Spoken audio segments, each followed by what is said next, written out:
জামাই ষষ্ঠীর কথা মনে হলেই প্রথমেই চোখের সামনে ভেসে ওঠে বিভিন্ন রকমের ব্যঞ্জন রান্না করে শাশুড়ি মা তার জামাইয়ের জন্য অপেক্ষা করছেন।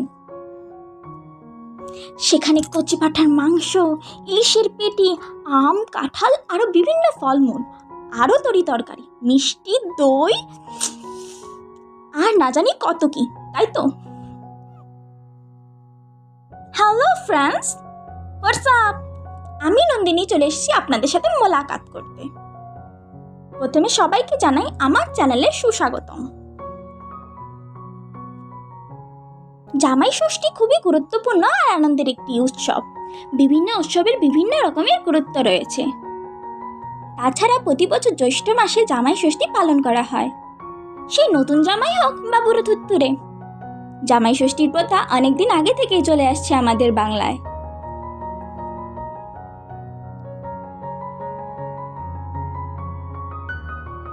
জামাই ষষ্ঠীর তাৎপর্য বিভিন্ন রকম কারণ হতে পারে, তবে তাৎপর্য নিয়ে অনেক মতভেদ রয়েছে। জামাই ষষ্ঠীর ষষ্ঠী পালন সাধারণত করে থাকেন ঘরের মেয়েরা। তাদের কাছে তাৎপর্য একেবারে অন্যরকম। কাহিনী অনুসারে জানা যায় যে একটি পরিবারে দুটি বউ ছিল।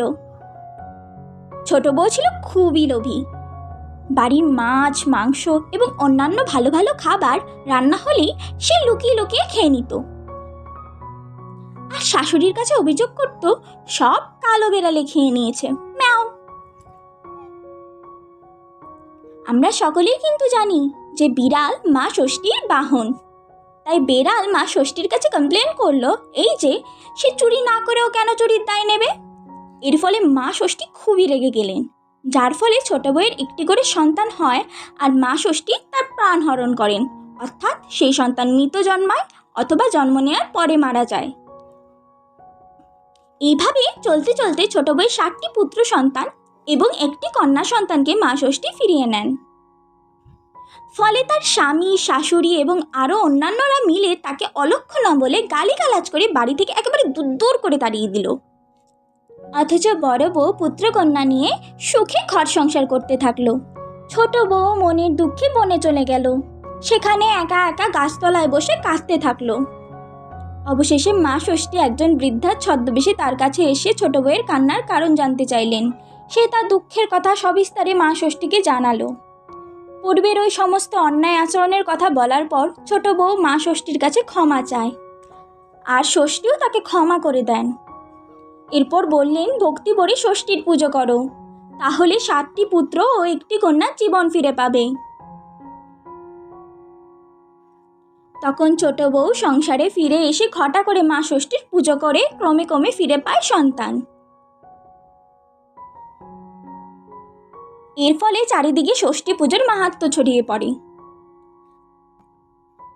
আর এটাই ছিল জামাই ষষ্ঠী বা অরণ্য ষষ্ঠী, যাই বলুন না কেন, এর বোধকথার মূল গল্প।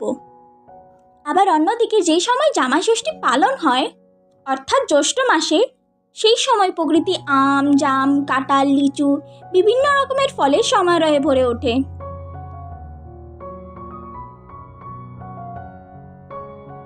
তাহলে ফ্রেন্ডস, আজকের জন্য এই পর্যন্তই। দেখা হচ্ছে পরের ভিডিওতে। ততক্ষণ ভালো থাকবেন, ভালো রাখবেন। আমার ভিডিওটি যদি ভালো লেগে থাকে তাহলে লাইক, শেয়ার আর কমেন্ট করবেন। অলসো আমার চ্যানেলটি সাবস্ক্রাইব করবেন। টাটা।